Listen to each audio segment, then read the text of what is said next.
এটা জম্বুদ্বীপ, এটা জড় জগৎ। এখানে অহংকার করার কারণেই আমাদের আশা।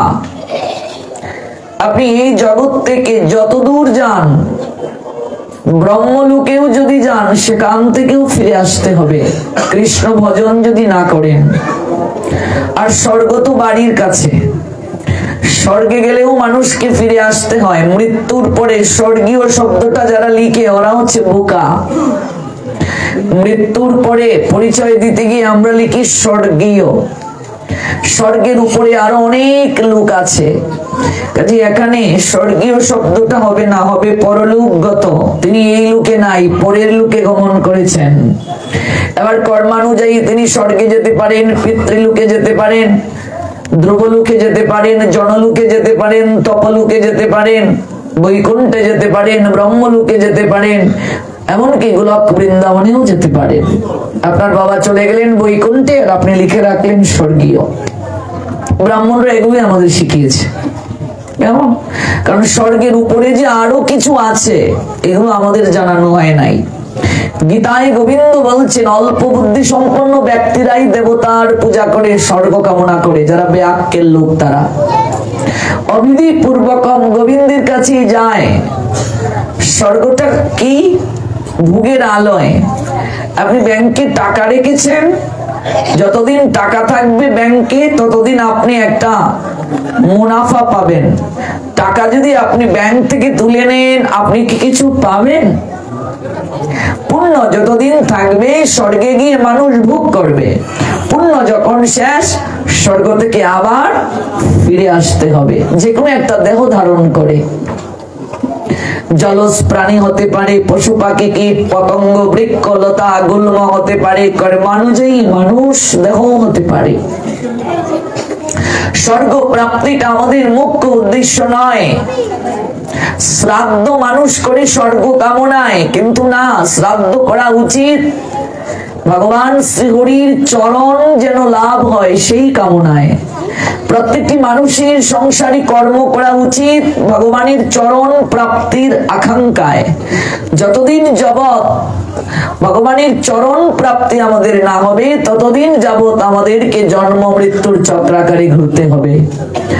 আব্রহ্ম ভুবনাৎ লোকা পুনঃ আবর্তিন অর্জুন মাম উপেত্ত তো কন্তেয় পুনর্জন্ম ন বিদ্যতে। এই লোক থেকে ব্রহ্মলোক পর্যন্ত যত লোকেই তুমি যাও না কেন, সকল লোক থেকেই তোমাকে ফিরে আসতে হবে, ভগবান বললেন। ব্রহ্মলোকে ব্রহ্মা যেখানে থাকেন সেখান থেকেও ফিরে আসতে হবে। ব্রহ্মারও একদিন মৃত্যু আছে। কিন্তু অর্জুন, আমার চরণে একবার যে আসবে তাকে আর কখনো জন্ম মৃত্যুর চক্রাকারে ঘুরতে হবে না। কাজেই মনুষ্য জীবের স্বরূপ সে কৃষ্ণের নিত্য দাস। কৃষ্ণ ভজনটাই সর্বশ্রেষ্ঠ। কৃষ্ণ ভজনই মনুষ্য জীবনের মুখ্য উদ্দেশ্য। শ্রীমদ্ ভগবত গীতা আমাদের তাই বলে। আজকাল দুর্ভাগ্য বলেও সত্য, আমরা গীতা পড়ি না বলে আমরা জানি না, জানার চেষ্টা করছি না। কৃষ্ণ ভজনই মুখ্য। তবে অহংকার যদি কারো চিত্তে থাকে, বৈকুণ্ঠ থেকেও তাকে আবার ফিরে আসতে হতে পারে। অহংকার বিষয়টি খুবই ভয়ানক। অহংকারের কারণে আমরা সকল কিছু হারাই। ভগবান দুটো জিনিস সহ্য করতে পারেন না। সর্বপ্রথমই ভগবান দর্প সহ্য করতে পারেন না, তাই তার একটা নাম দর্পহারী। দর্প শব্দত অহংকার। আর দ্বিতীয় যে জিনিসটি ভগবান সহ্য করতে পারেন না, তা হলো ভক্তের নয়নের জল। এই দুটো জিনিস করতে পারেন না। দর্প থাকলে, নয়নের জল থাকলে উপরে তুলে দেন। ভক্ত উপরে উঠে সাধনায়, ভগবান নেমে আসেন করুণায়। উভয়ের মিলন হয় প্রেম যমুনায়। অহংকার থাকলে নিচে নামিয়ে দেন, আর প্রীতিপূর্ণ অশ্রু নয়ন থেকে যখন গোবিন্দের চরণে পতিত হয়, উপরে তুলে দেন। রাবণের পতন হলো একটাই কারণ, অহংকার। রাবণের মতো বংশ আছে নাকি এই পৃথিবীতে কারো? 1 লক্ষ পুত্র ছিল তার, 1.25 লক্ষ নাতি। মরতে মরতে কেউ রইল না বংশে জ্বালার বাতি। একমাত্র অহংকারের কারণে বিনাশ হলো। দুর্যোধনের মতো ভাইয়ের সংখ্যা আছে নাকি এই শিবপুর উপজেলায়? কারো গোষ্ঠীতে 100 ভাই কারো গোষ্ঠীতে আছে গো? সকল লাঠি ভেঙ্গে দিলেন ভীমকে দিয়ে ভগবান। লাঠির জোর যারা দেখায়, গোষ্ঠীতে আমাদের ভাইয়ের সংখ্যা বেশি, এই জমি দখল করা আমাদের ব্যাপার না।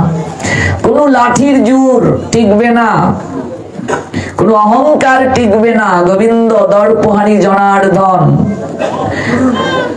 বৈকুণ্ঠের দ্বার রক্ষক হয়ে অহংকার করেছিল। স্বয়ং ভগবান শ্রী নারায়ণের দ্বার রক্ষক, যাদের নাম হলো জয় আর বিজয়, তারা অহংকার করেছিল, বৈকুণ্ঠের দ্বার রক্ষক হয়ে অহংকার করেছিল, তাদেরও পতন হয়ে গেল। আর আমরা তো মানুষ, অহংকার দ্বারাই আমরা আমাদের জীবনকে পরিচালনা করছি। স্বর্গ মর্ত পাতাল জয়ী দশমুণ্ড যার, সেই লঙ্কেশ্বরের পতন হলো, করেছিল অহংকার। মিছে বড়াই করি ভবে দুদিনের সংসার। বৈকুণ্ঠে ভগবান বিষ্ণুর 2 দ্বার রক্ষক জয় বিজয়। একদিন ব্রহ্মার 4 পুত্র, সনক, সনন্দ, সনাতন, সনত কুমার, এই হলো 4 পুত্র ব্রহ্মার, চতুষ্কুমার যাদেরকে বলা হয়। এই 4 জন ঋষি, ওনারা হলেন ঋষি, ব্রহ্মার 4 তনয় ঋষি। তারা বৈকুণ্ঠের দ্বারে উপনীত হলেন ভগবান শ্রীহরির সাক্ষাৎ লাভের জন্য। যদিও তারা জ্ঞানে বয়োবৃদ্ধ, কিন্তু দেখতে তাদেরকে 5ম বর্ষীয় বালকের মতো মনে হতো। দেখতে যেন মনে হয় 5 বছরের বালক, কেমন? কিন্তু জ্ঞানের দিক থেকে তারা ঋষি মর্যাদা প্রাপ্ত, ঋষির ন্যায় তাদের জ্ঞান। এজন্য তারা ছিলেন দিগম্বর। দিগম্বর মানে কি? বস্ত্রহীন। মা কালীর একটি নাম হচ্ছে দিগম্বরী। দিগম্বরী মা, বস্ত্রহীনা। মা কালীর বস্ত্র নেই কেন? ডক্টর মহানামব্রত ব্রহ্মচারী যখন পাশ্চাত্যে গিয়েছিলেন, তখন এই প্রশ্নটা একজন করেছিল, পাশ্চাত্যের এক ভক্ত, যে আপনাদের মা কালী দিগম্বরী কেন, উলঙ্গ কেন?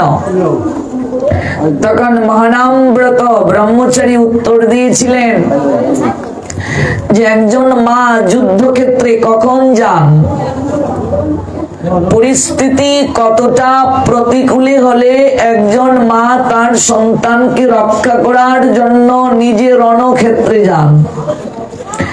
যখন অসুরেরা একটার পর একটা মায়ের সন্তানকে মুন্ডুপাত করছে, মা তখন আর স্থির থাকতে পারেননি, তখন তিনি নিজেই রণক্ষেত্রে চলে গেলেন। সন্তানকে বাঁচাতে গিয়ে, সন্তানকে কুলে নিয়ে একটা করে অসুরের মুন্ডু ছেদন করছেন।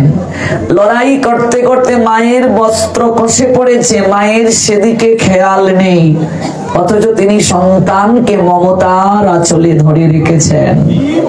এই জায়গায় আমার মায়ের মর্যাদা কমেছে না বেড়েছে? সন্তানের জন্য একজন মা কি করতে পারেন, এটা প্রতীক। আপনার সন্তানকে কেউ নিয়ে যাচ্ছে কিডন্যাপ করে, আপনার শাড়ি আছে কি নেই পরনে, সুন্দর শাড়ি আছে কি নেই, আপনি দেখবেন না দৌড়বেন সন্তানকে বাঁচানোর জন্য? আচ্ছা, আপনার সন্তান পানিতে পড়ে গেছে, আপনি কি দেখবেন চুল ঠিক আছে কিনা আয়নায়? না, দৌড়বেন, লাফ দেবেন সন্তানকে বাঁচানোর জন্য। এই না হয় মা। এজন্যই তো মা সর্বশ্রেষ্ঠা। দিগম্বরী তিনি, বস্ত্র খসে পড়েছে, সেদিকে খেয়াল নেই। এরপরেও তিনি যুদ্ধ করে যাচ্ছেন। রক্তবীজ, রক্ত মৃত্তিকায় পড়ার সঙ্গে সঙ্গে সেখান থেকে আবার অসুরের জন্ম হয়ে যাচ্ছে। এই জন্য জিহ্বা দ্বারা রক্তটাও চেটে চুষে নিচ্ছেন যেন আর জন্ম না হয়, বুঝলে? এই যে মুন্ডু মালা মায়ের গলে, এই মুন্ডুগুলো কার মুন্ড? অসুরের মুন্ড। অসুর কারা? মায়ের তো সন্তানই তারা। এই জগৎ জননী যদি মা হন, তাহলে দেবতা অসুর উভয়েরই তো মা, তিনি সবারই তো মা। তাহলে সন্তানের মুন্ডু মালাই গলে দিয়েছেন মা। কোন সন্তান? কুলাঙ্গার সন্তান। মায়ের পেটে রইল, মায়ের বুকের স্তনদুগ্ধ খেলো যারা মায়ের বুকে লাথি মারলো। আছে কি নেই? এমন সন্তানের মুন্ডু পাত করছেন মা। হাতে 5টা আঙ্গুল, একটা আঙ্গুল যদি পচে যায়, ডাক্তার অনেক সময় বলে ওই আঙ্গুলটাকে কেটে দাও, নইলে বাকি 4টারও পচন হওয়ার সম্ভাবনা আছে। এই জন্য ওই সকল সন্তানকে মা মুন্ডু ছেদ করেন যে সন্তানগুলোর দ্বারা অপরগুলো নষ্ট হওয়ার সম্ভাবনা আছে। এই জন্যই মা হলেন উগ্রকালী, মা হলেন দিগম্বরী। চারিদিক থেকে তিনি প্রসব করছেন। বস্ত্র পরার সময় কোথায়? দিগম্বরী মা ভয়ঙ্করী রূপে তিনি, এলুকেশী রূপে তিনি দাঁড়িয়েছেন। উগ্র রূপিণী মা, সৌম্য শান্ত রূপ নেই, কালী রূপে উগ্র রূপ। মনে রাখবে, দুটো রূপ, কালী রূপ আর দুর্গা রূপ। সহজে পুজো করা উচিত নয়। যদি করো বুঝে করবে, নইলে 10 হাতে যেমন মা দেন, 10 হাতে কেড়েও নেন। যত রাজার বাড়ি, জমিদারের বাড়ি, চৌধুরী বাড়ি, তালুকদার বাড়ি, কায়স্থ বাড়ি, বড় বড় বাড়ি ছিল, দেখবে প্রত্যেক বাড়িতে একটি করে দুর্গা মণ্ডপ ছিল। আজকে সেই সকল বাড়ির কোনো অস্তিত্ব আছে? চামচিকার বসবাস, ইঁদুরের গর্ত। প্রত্যেকটা ইট পাথর কালের সাক্ষী, নির্যাতনের সাক্ষী হয়ে বহন করছে তারা। দীর্ঘ শ্বাসগুলো তারা উপলব্ধি করছে। এই জন্য এই দুই উগ্র রূপিণী মায়ের পুজো যেন সাত্বিকতার সঙ্গে হয়, নইলে বংশ নির্বংশ করে ছেড়ে দেবেন। আজকাল যেভাবে দুর্গা পূজা হচ্ছে, কালী পূজা হচ্ছে, আয়োজনকারী যারা, কমিটি যারা, ওদের উপর যে কি প্রভাব পড়বে কল্পনাও করা যাবে না। ওদের সন্তানের উপর প্রভাব পড়বে, নইলে সন্তুষ্ট হন, খুব সহজে সকল কিছু কেড়ে নেন। আমার বয়সী ছেলে মেয়ে যারা এখানে আছেন তাদের উদ্দেশ্যে বলছি, দুর্গা পূজায়, কালী পুজো, পার্বণ গুলো তামসিকতায় ছেয়ে গিয়েছে। পাপের বোঝা আমরা একের পর এক ভারী করছি বাবা। দুর্গতি নাশিনী মা দুর্গা, কিন্তু পূজা করি দুর্গতি নাশ হচ্ছে না। আর এই জন্য মায়ের একটা নাম যেমন দুর্গতি দায়িনী, তিনি দুর্গতি দানও করেন। এই দুর্গতি নাশিনী মায়ের পুজো করে যেন দুর্গতি লাভ না হয়, এই বিষয়টি অত্যন্ত গুরুত্ব সহকারে আমাদের গ্রহণ করতে হবে। মানুষ দিগম্বর হয়ে জগতে আসে, দিগম্বর হয়ে জগৎ থেকে যায় না। লজ্জা নিবারণের বস্ত্র নিয়ে কেউ আসে বাবা? আসে না। কিচ্ছু আমরা নিয়ে আসিনি, কিছু নিয়ে যাব না। জগতের সকল কিছুই ভগবান কৃপা করে আমাদের দিয়েছেন। যাওয়ার সময় সকল কিছু রেখেই যেতে হবে। একটা মানুষের প্রকৃত স্বরূপ সে দিগম্বর, নগ্ন সে। বস্ত্র দ্বারা পরে আমরা নিজেদেরকে আচ্ছাদন করেছি, কাজে এটা অশালীনতা নয়। প্রকৃতির আদিম রূপ, প্রকৃতির মূল রূপটা একটা মানুষের দিগম্বর। আর চতুর্বর্ষীয় বালক, পঞ্চম বর্ষীয় বালক, ষষ্ঠ বর্ষীয় বালক দিগম্বর থাকলে দোষের কিছু নেই। আপনার সন্তানের বয়স যখন 7 হয়ে যাবে, তখন আপনি তাকে আর নগ্ন করে স্নান করাতে পারবেন না। ভাগবত জানিয়ে দিলেন 8 বছর বয়স থেকে সকল কিছু হিসাব শুরু হয়ে যায়। সপ্তম বছরের পূর্বে নগ্ন হয়ে স্নান করতে পারবে, কিন্তু এরপর যদি কেউ বস্ত্রহীন হয়ে স্নান করে বরুণ দেবতার বিরাগ ভাজন হবে সে। ব্রজ গোপিকাদের বয়স 7 ছিল, 7। তারা কদম্বের ডালে বস্ত্র রেখে যমুনায় জল ক্রীড়া করেছিলেন কাত্যায়নী ব্রত রেখে। ভগবান শ্রী গোবিন্দ সেই বস্ত্রগুলোকে হরণ করলেন। কিছু মূর্খ লোকেরা এই তত্ত্ব না জেনে গোবিন্দের চরিত্র নিয়ে সন্দেহ করে, অথচ তারা জানে না গোবিন্দ শাস্তি দেওয়ার জন্য বস্ত্রকে হরণ করলেন, যে তোমরা বস্ত্রহীন হয়ে স্নান করছো। জলের দেবতা বরুণ, বরুণ বিরাগ ভাজন হয়েছেন। নগ্ন হয়ে জলে ক্রীড়া করলে পিতৃপুরুষগণ বিরাগ ভাজগণ লক্ষ্মী হারা হতে হয়, বরুণ দেবতা বিরাগ ভাজন হন। কারণ এই বস্ত্র দিয়েছেন লজ্জা নিবৃত্তির জন্য। তোমরা এই কার্যটি করলে, তাই বস্ত্র পরারই তোমাদের দরকার নাই। গোবিন্দ বস্ত্র নিয়ে লুকিয়ে রাখলেন। ব্রজ গোপিকারা বয়স 7 বছর মাত্র তাদের, 7 থেকে 8 বছর বয়স। গোবিন্দের বয়স তখন 9 বছর। আচ্ছা, 4, 5, 6 বছরের বাচ্চা যদি নগ্ন থাকে, সমাজ খারাপ চোখে দেখে বাবা? দেখে না। অথচ সমাজের মূর্খ লোকেরা গোবিন্দের চরিত্রে কালিমা লেপন করলো। আজকাল সিরিয়ালে বস্ত্রহরণের যে লীলা দেখায়, দেখবে যুবতী মেয়েদেরকে দিয়ে ছবি করে নাটক বানায়। অথচ ভাগবতে কি যুবতী মেয়েদের বস্ত্রহরণ হয়েছিল নাকি? গোবিন্দ যুবক, মেয়েরা যুবতী, এরকম অভিনয় দেখায়। এটাই তো হচ্ছে ধর্ম বিকৃতি। এগুলো জানতে হবে, গ্রন্থ পড়তে হবে, গোস্বামীগণের সিদ্ধান্ত জানতে হবে। ব্রজ গোপিকারা অনুনয় করলেন, আমরা আর জীবনে বস্ত্র ত্যাগ করে জলে নেমে জল ক্রীড়া করব না, খেলা করব না।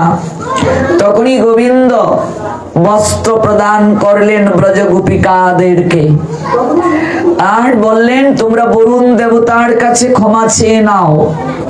বরুণ দেবতা হলেন জলের দেবতা। বরুণ দেবতার কাছে ব্রজ গোপিকাগণ ক্ষমা চাইলেন, তোমরা আর দিগম্বরী হয়ে স্নান করবে না। ব্রজ গোপিকাগণ প্রতিশ্রুতি দিলেন, প্রতিজ্ঞা করলেন, গোবিন্দের কাছে ক্ষমা চাইলেন, বরুণ দেবতার কাছে ক্ষমা চাইলেন। অতঃপর তারা বস্ত্র পরিধান করলেন। আর সমাজের মানুষ এই তত্ত্ব জানলো না। এটা তো লীলার তত্ত্ব, কিন্তু তত্ত্বগত দিক থেকে বস্ত্র মানে এই শরীর, শরীরকে বস্ত্রের সঙ্গে তুলনা করা হয়েছে। বাসাংশী জীর্ণানি যথা বিহায় নবান্নি গৃহান্নাতি নর অপরাণী তথা শরীরানি বিহায় জীর্ণানি অন্নানি সংজাতি নবানি দেহি।